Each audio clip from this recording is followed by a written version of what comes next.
आजकल male infertility मतलब कि पुरुष बांझपन एक साइलेंट प्रॉब्लम बन चुकी है।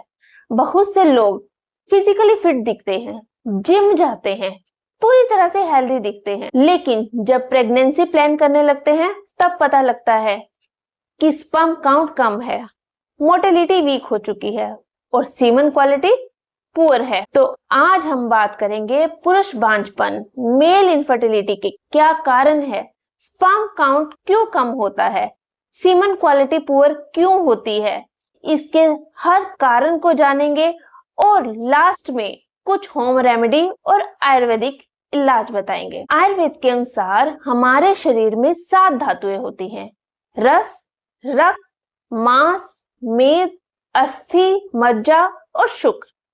तो जो शुक्र धातु है वो सबसे लास्ट और रिफाइंड धातु मानी जाती है। मतलब कि आप जो भी खाते हैं उससे सारी धातुएं पुष्ट होती हैं और लास्ट में जाकर शुक्र धातु जो है वो बनती है। तो इसका मतलब कि अगर आपकी पाचन शक्ति कमजोर है, न्यूट्रिशन वीक है, नींद कम लेते हैं, स्ट्रेस ज्यादा लेते हैं, तो इसकी वजह से क्या होता है कि सारी धातुएं जो है वो वीक हो जाती है, उनकी पुष्टि नहीं होती और साथ ही साथ शुक्र धातु भी नहीं बनती। क्योंकि शुक्र धातु का मतलब सिर्फ सीमन नहीं है। आयुर्वेद कहता है कि शुक्र धातु का मतलब है रिप्रोडक्टिव पावर, वाइटलिटी, एनर्जी, ओजस शक्ति, इन सब को शुक्र धातु माना गया है। इसलिए जब शुक्र धातु वीक होती है तब स्पर्म काउंट कम हो जाता है, लो लिबिडो, इरेक्शन प्रॉब्लम हो जाती है और मोटिलिटी वीक हो जाती है, जिसके साथ मेंटल वीकनेस भी हो जाती है। तो आपको क्या करना है?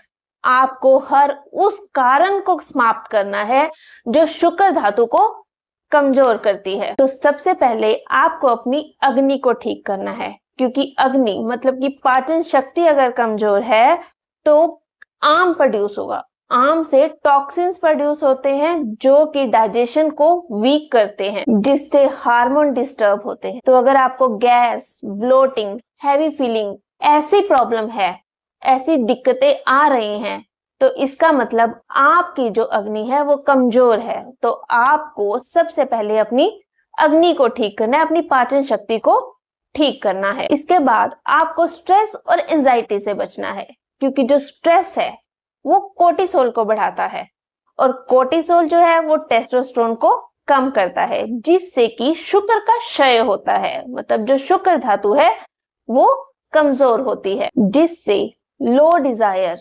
वीक सीमन, नींद ना आना, ऐसी प्रॉब्लम्स पैदा हो जाती हैं। फिर है लेट नाइट तक जागना। जो लोग 12-12, 1-1 बजे तक जागते हैं, मोबाइल्स देखते रहते हैं, उनमें वात और पित्त बढ़ जाता है, जिसकी वजह से जो हार्मोन्स हैं वो भी डिस्टर्ब होते हैं। फिर आता है एनवायरनमेंट।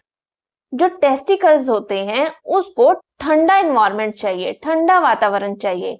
लेकिन अगर आप लैपटॉप को गोद में रखकर काम कर रहे हैं तो उससे हीट प्रोड्यूस होती है, या फिर आप टाइट अंडरवेयर डाल रहे हैं या डेली हॉट बाथ लेते हैं, जिससे कि टेस्टिकल का टेम्परेचर जो है वो बढ़ जाता है, जो स्पर्म प्रोडक्शन में इफेक्ट करता है। बहुत जंक फूड लेना या फिर शुगरी प्रोडक्ट लेना ये भी नुकसानदायक है। और अगर आप स्मोकिंग या अल्कोहल लेते हैं तब भी शुक्र का नाश होता है, क्योंकि जो स्मोकिंग है वो स्पर्म डीएनए को डैमेज करती है और अल्कोहल जो है वो टेस्टोस्टेरोन को कम करता है। आजकल ओवर इजैकुलेशन या ज्यादा सेक्सुअल एग्जॉशन भी वीकनेस, फटीग और लो वाइटलिटी का कारण बनी हुई है। तो इन सब कारणों से सीमन जो है वो पतला हो जाता है, स्पर्म काउंट कम हो जाता है, लिबिडो कम हो जाती है, early ejaculation, body weakness, stress और मेंटल वीकनेस जैसी प्रॉब्लम्स भी बनी रहती हैं। तो चलिए अब बात करते हैं कुछ होम रेमेडीज के बारे में, जिसे आप डेली ट्राई करेंगे तो आपको काफी आराम मिलेगा। तो सबसे पहले आपको क्या करना है कि रात को 1 गिलास गर्म दूध में 1 चम्मच अश्वगंधा डालकर उबालना है। 5 मिनट उसे धीमी आंच पर उबलने दीजिए और फिर इसे पीजिए।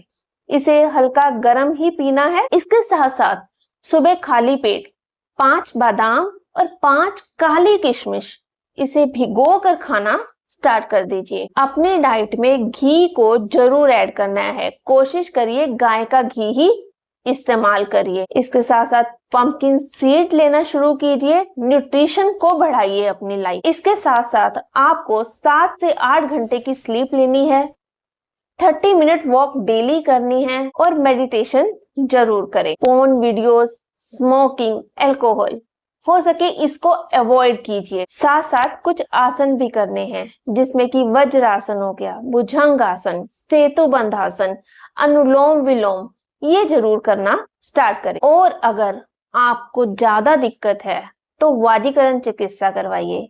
और कुछ केसेस में पंचकर्म भी बहुत लाभदायक होता है। तो जो मेल इनफर्टिलिटी है वो वीकनेस नहीं है, उन सब कारणों को दूर करना जरूरी है जो कि मेल इनफर्टिलिटी के कारण बने हुए हैं। और अपने लाइफस्टाइल और हेल्थ को अच्छा करें और साथ साथ अपनी पाचन शक्ति को जरूर अच्छा करें, जिससे कि सभी धातुएं पुष्ट हो।